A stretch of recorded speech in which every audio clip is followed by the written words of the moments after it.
गया में हर साल नवरात्रि से पहले पितृपक्ष में विश्वविख्यात पितृपक्ष मेला लगता है।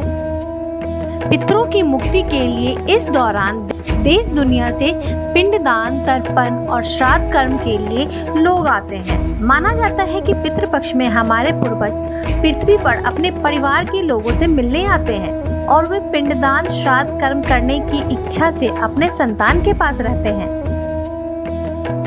यूं तो पूरे देश भर में 50 से अधिक स्थानों को पिंडदान के लिए महत्वपूर्ण माना जाता है, लेकिन बिहार का गया जिला सर्वोपरि है।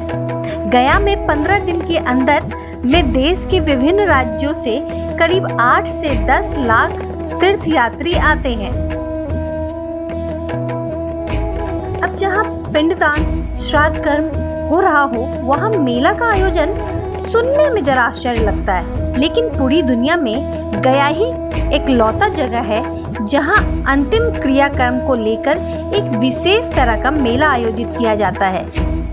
इसके लिए बिहार सरकार की तरफ से हर साल विशेष आयोजन किया जाता है ताकि यहां आने वाले लाखों श्रद्धालु को कोई दिक्कत ना हो।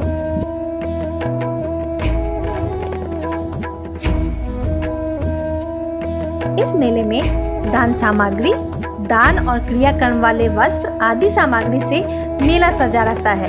यही नहीं, श्रद्धालुओं को पिंडदान, श्राद्ध कर्म करवाने वाले पंडा समाज भी इस दौरान विशेष रूप से मुस्तैद रहते हैं।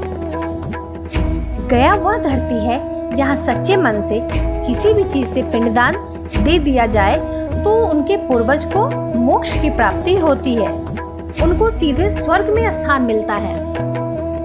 बालू से भी हो सकता है पिंडदान। मान्यता ये तक है कि अगर आपको कुछ भी ना मिले या आप संपन्न परिवार से नहीं आते हैं तो भी नदी के बालू से भी आप पिंडदान दे सकते हैं। बालू को पिंड बनाकर पिंडदान कर सकते हैं और पूर्वजों के मोक्ष की कामना पूर्ण हो जाती है।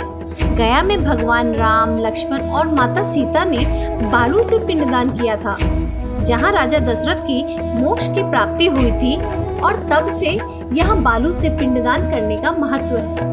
पिंडदान क्यों करते हैं? हिंदू धर्म के अनुसार जब किसी व्यक्ति की मृत्यु हो जाती है तो उनकी आत्मा भटकती है। इस आत्मा की शांति के लिए पिंडदान करते हैं। श्राद्ध कर्म करना पितरों की आत्मा की शांति के लिए महत्वपूर्ण माना जाता है। आत्मा की शांति के बाद पूर्वज सिद्धेश्वर लोक जाते हैं और वहां से अपने परिवार को कल्याण का आशीर्वाद देते हैं। गया में कब शुरू हुआ बालू से पिंडदान? गया में भागो नदी के तट पर भगवान राम और माता सीता ने भी राजा दशरथ की आत्मा की शांति के लिए पिंडदान किया था।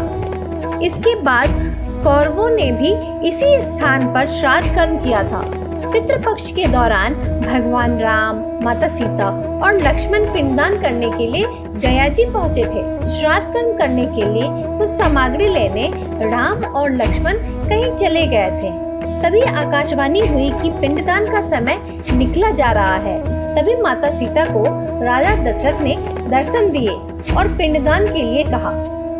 इसके बाद माता सीता ने फल्गु नदी, वट वृक्ष, केतकी के फूल और गाय को साक्षी मानकर फूल का पिंड बनाकर फल्गु नदी के किनारे पिंडदान कर दिया। पिंडदान से राजा दशरथ की आत्मा को शांति मिली और आशीर्वाद देकर मोक्ष के लिए चले गए।